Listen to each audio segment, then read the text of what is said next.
This video is brought to you by TS4U IT Engineering Bootcamp. So what steps would you follow to introduce or implement a new process or tool? Like, how do you roll out this?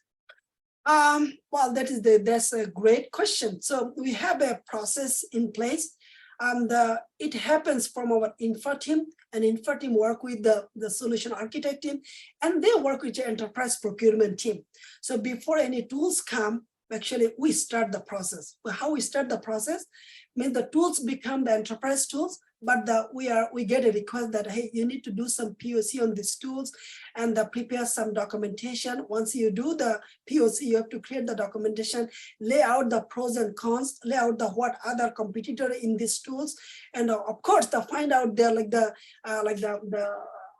support team and their what is called the pricing, the price type. Find out all of this and bring it into the PowerPoint presentation. Then actually the pass to the infra team. They will actually review the whole process. They will actually take they will add their own notes. They will do their own POC. Then it will go to the actually solution architect team, and they do the same process.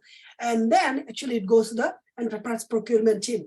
Once it gets approved, then actually the procurement team reach out to the tooling, the sales and marketing their team, and they actually give us the POC. At this moment, we actually asking them right questions. They give us the demo, and we give them all the challenging questions.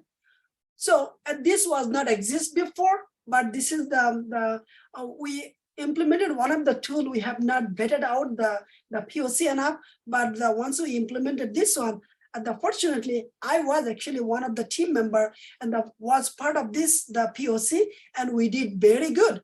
And once we brought the new tool actually helped us very well to improve our internal process and the procedure.